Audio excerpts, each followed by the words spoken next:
Всем доброе утро. У Дениски, видимо, оно недоброе. Денечка у нас заболел.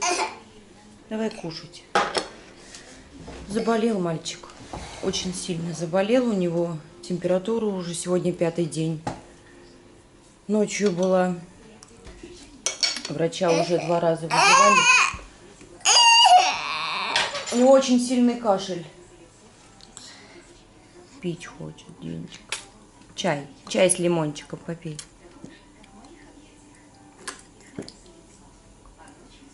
Да не горячий, Деня. Ну что ты такими маленькими глотками пьешь? Попей нормально.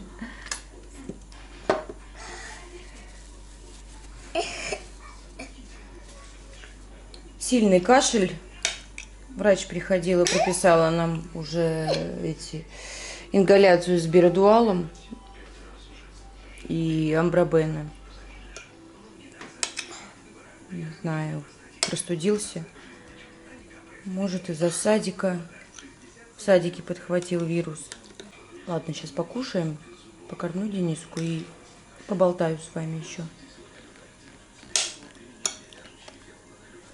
Дуй, дуй. Сделала омлетик Дениске. На, бери. Бери, Диня. Болеет и совсем плохо ест. На, бери, бери ложку. Бери ложку. Так Дениска поел. Совсем плохо. Аппетита нету. Давай хотя бы такую съешь. Да? Будешь такую? Пюрешку. Папа вчера сделал такие крекеры с сыром. Кстати, очень вкусные. Они получились хрустящие такие. То, что Дениска любит. На. Печенька, печенька. Печенька. Печенька, кушай. Ну, вкусно. Они хорошо, вот когда сутки полежат, ночь полежали сегодня, он вечером вчера сделал, становятся более такие хрустящие. Там рецепт, как всегда, мука, яйца, все это. И сыр. Главный ингредиент – это сыр. И надо замесить тесто, раскатать его и по формочкам сделать такие крекеры. Да, вкусно тебе? На еще. Дениска вообще ничего не хочет. Вот он сейчас пюрешку фруктовую съел и немножко омлета. Болеет мальчик. Совсем аппетита нету. Дениске дала сейчас позаниматься. Заниматься он совсем не хочет. Капризничает уже. Вот неделю болеет и очень капризничает. Выбирай животных, тракторы. Денис. Вот собака, смотри. Он любит больше всего из этой книжки с трактором поиграть, вот картинки посмотреть. Но пока у него так получается, он не может по-другому. Не может выбрать животных, там поставить их на место. Пытается, но не совсем у него получается. Вот. Заниматься совсем сейчас мы не можем, потому что он очень капризный. Вот я так устала, на самом деле, всю неделю он... Вот эти капризы, постоянные крики, всем он недоволен. Он, так как болеет, состояние у него плохое, поэтому он ведет себя сейчас очень капризно. Я сама заболела, у меня от Дениски, видимо. У меня насморк, кашель начался. В общем, по полной от Дениски я, видимо, прихватила. Сейчас идет карантин. Сейчас пропущу. Сюда трактор клади. Сейчас идет карантин. В школе у Саши в классе учительница сказала, ну, много человек болеет. Сказали, если еще там сколько-то заболеет, посадят класс на карантин. И также в садике у нас сейчас идет карантин. Так как болеет сейчас много, в нашей поликлинике даже грудничков сейчас не принимают, потому что болеет очень много и советуют на прием сейчас маленькими не ходить. Дениска, клади сюда.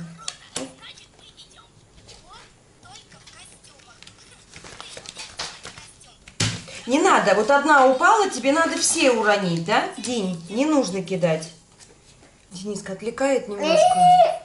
Так что, как смогу, так поговорю с вами. Врач приходила к нам в воскресенье, дежурная, так как выходные дежурные врачи приходят.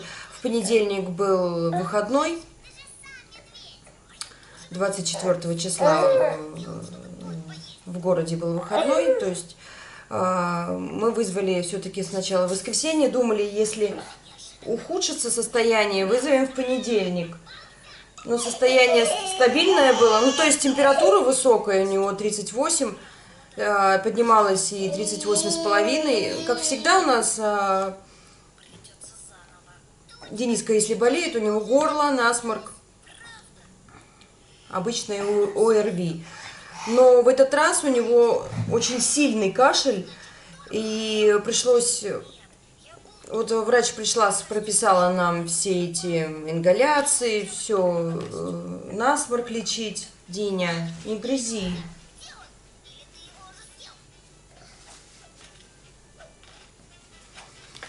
Но состояние у него все равно было плохое, ничего не проходило, то есть температура держалась в итоге до 6 дней. Мы вызывали 2 дня назад еще раз врача, второй раз. Она нам поставила обструктивный бронхит, и у него очень сильный кашель. Такой, сначала он был сухой, потом он начал откашливаться, вроде как, но затяжной. То есть он и ночью сильно кашлял, и днем не мог заснуть. И поэтому нам прописали Берадуал в этот раз. И сказали, опять же, если состояние ухудшится, температура будет 6-й день, вот 7-й держаться, уже вызвать еще раз, 3-й раз врача, и будут, скорее всего, антибиотик давать, потому что Дениска, хватит грызть. Грызет слюнявчик. Яй-яй. Капризный сейчас, вообще очень капризный, все ему не так, все, заниматься он совершенно не хочет, ни рисовать, ни лепить. О, в общем, кошмар какой-то. И прописали Берадуал, вот сейчас лечим. Но уже лучше. Уже температуры вчера была последний раз с утра, и то 37, а вчера был 6-й день. А сегодня, допустим, вечером не было, и сегодня уже нету. Так что я рада, немножко он уже на поправку идет. Не знаю, с этим садиком...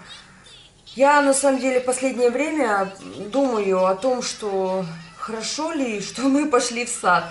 Я так радовалась, потому что, я уже говорила, социализация, как ни крути, она есть, и это хорошо, что... Я, наверное, сижу напротив окна, а у меня там отсвечивает. Социализация с детьми, общение, это тоже хорошо, это есть, чем постоянно сидеть дома. И на площадке мы не ходим, где есть дети. Ну, то есть мы ходим, но я стараюсь, чтобы никого не было на площадке. То есть с детьми Дениска никак не общается ни с какими. Только вот Саша дома. Или, ну, у меня есть подруга с ребенком, допустим, они к нам приходят, или мы к ним. Но Денис не играет, и мы редко вообще как-то ходим друг к другу в гости. Он уже большой мальчик, то есть он ровесник Дениски, ему 5 лет. Но у него игры, он приходит, если больше с Сашей играет. Понятное дело, потому что нормотипичный обычный ребенок, у Дениса свои игры, свои интересы. Я очень радовалась садику, потому что в садике есть занятия с утра. Я чисто из-за социализации, из-за занятий. Там и музыкальный, и дефектолог каждый день, и логопед. Ну, логопед попозже у нас появится. Психолог. Пусть они бесплатные, пусть такие, какие есть, но они есть. И Дениске нравились праздники вот эти. Но вот с этими болезнями, как он пошел в сад, он начал болеть. Сашка у нас тоже, когда ходил раньше маленький в садик, очень много болел. Ну, все дети болеют в садах, да. Саша у нас болела лет до 5, до 6, ну, до 5,5. Вот он конкретно болел, как многие дети. Две недели дома, неделя в саду. 2 дома, неделя в саду. То есть так всегда у нас получалось. И у него постоянные тоже были бронхиты, вот именно с кашлем, с горлом. Динь, хватит грызть. Вот. И стоило знать об этом, наверное. Я как-то и даже не задумалась, что он так будет болеть много. Сейчас вот недавно мы болели, недели 3 назад. Да, когда перед томатисом мы заболели, то есть он выздоровел, и мы прошли курс томатиса 2 недели. И вот опять он сразу заболел. То есть постоянные вот эти болезни надо пережить. С другой стороны, хорошо, когда иммунитет, он вырабатывается, и к школе ребенок уже меньше болеет, так как в саду в свое время все переболел. Но я не знаю, будет ли он в школу ходить.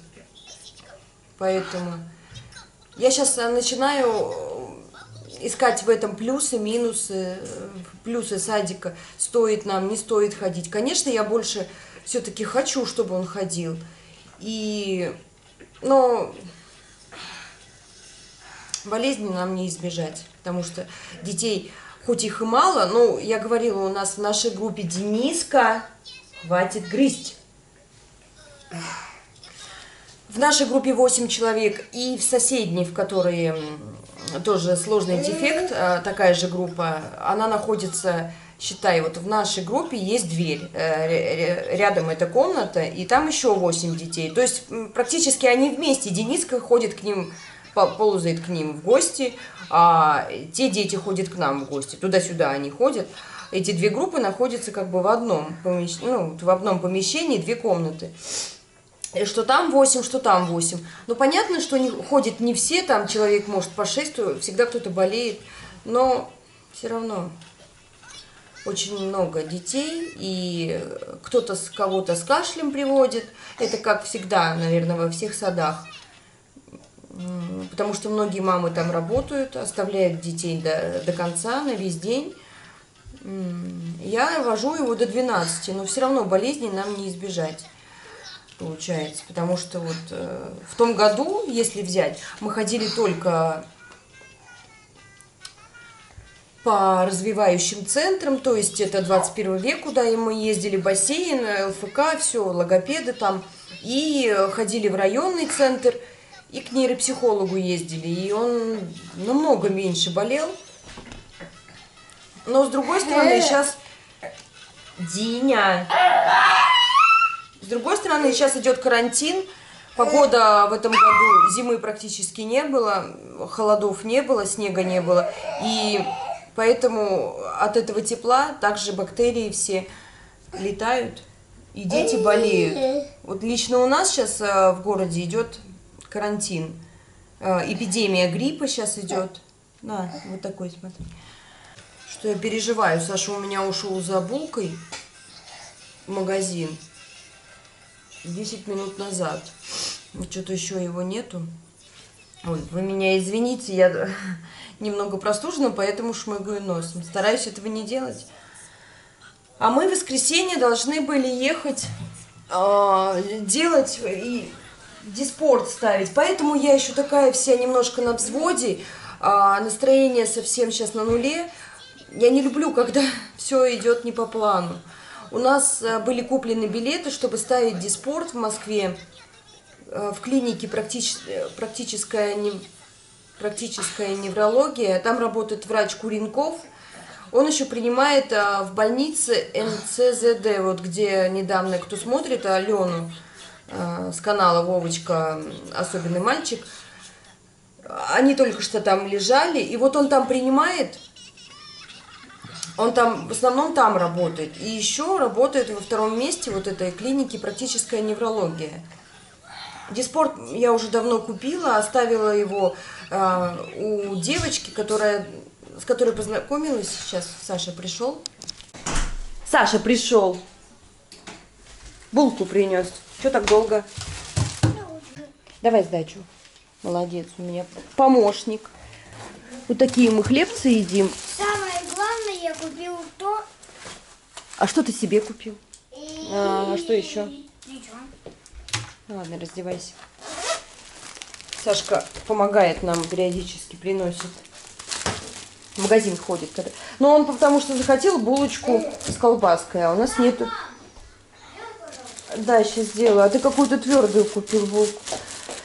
Вот, и я сказала, у нас булки нету, поэтому сходи за булкой. И вот такие Дениска хлебцы ест, там хороший состав, там нету масла растительного, там только вот витамины. Диня, ты уже слез? Все? Не хочешь больше ничего тут смотреть, играть? Сейчас вам расскажу про ноги его. Смотрите, про наш этот вальгус.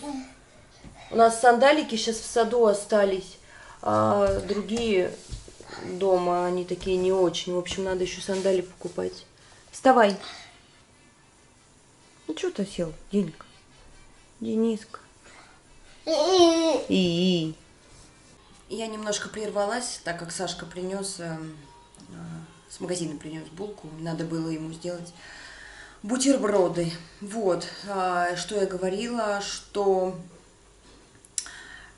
врач Куренков работает в больнице в НЦЗД, но чтобы туда попасть, надо записываться за какое-то время, а нам уже надо было ставить диспорт, и он уже куплен. Оставила я у девочки, с которой познакомилась пару месяцев назад, которая мне посоветовала как раз этого врача в Москве, у которого уже какой год колет, ставить диспорт, и занимается у реабилитолога у нас в Санкт-Петербурге. Я к нему уже тоже записалась на март. Должна была вот сейчас уже начать, но Дениска заболел. Поэтому все поменялось, он никуда не поехал. Я билеты сдала. И потом я записалась к нему в клинику, где он принимает практическая неврология, только на конец марта. 25 марта мы еще раз едем. Надеюсь, что не заболеет опять, потому что он сейчас вот как раз выздоровеет. Это сейчас у нас начало марта. И вот в конце марта я не знаю опять, что будет. У меня эти болезни уже. Вот, такие дела у нас про диспорт. Пока мы отменили, ну, то есть отложили. И будем ждать. По поводу его ног. Вот эта же девочка, мамочка, с которой я познакомилась, она уже второй год, вот сейчас собирается поехать в Польшу, я уже до этого, наверное, говорила в каком-то влоге, делать ортезы. У них ортезы, у ребенка тоже вальгусные стопы, эквино-вальгусная стопа, очень похожие на Дениску, на Денискины стопы. И они покупают эти ортезы, их изготовляют в Польше, в клинике Виго. Вот. Она мне тоже посоветовала там же, ну как, не она посоветовала, вот тот реабилитолог, с которым мы будем заниматься, он сказал, там хорошо делают.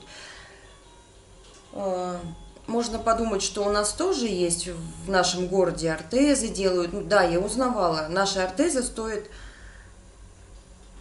дороже, чем там. Хорошие ортезы, в которых надо, ну, эти ортезы, с которыми носятся ботинки, одеваются поверх, стоят на одну ногу 100 тысяч. То есть двое ортезов стоят 200. Две ноги стоят, одна пара стоит 200 тысяч. Там в Польше делают, вот мне счет уже прислали, я списывалась с сотрудниками этой клиники. Там получается 100 тысяч одна пара, обе ноги. Это консультация, изготовление 7 дней. Счет они мне уже выставили, и, скорее всего, я буду открывать сбор, потому что нам совсем не потянуть. Не знаю, как я поеду с этой мамочкой и с ребенком ее, если они поедут со мной вместе. Ну, потому что у них они уже есть, и им нужна будет коррекция. Я не знаю, поедут ли они сейчас или позже. А нам надо уже, вот, я записалась на июнь, они мне счет выставили на 100 тысяч с этой клиники. И, наверное, я с мужем поеду, потому что мне одной как-то страшновато ехать в Польшу. Ну, одно дело в Евпаторию я ездила с Дениской, а другое дело за границу, как-то мне боязно на самом деле. Помощь нужна будет, он тяжелый, как я с ним там везде, я не представляю все равно. Конечно, я не хочу никакие открывать сборы, для меня это очень... Мне это неприятно делать, просить помощи, но у меня другого вообще выхода нету совершенно. Я не накоплю за короткий срок.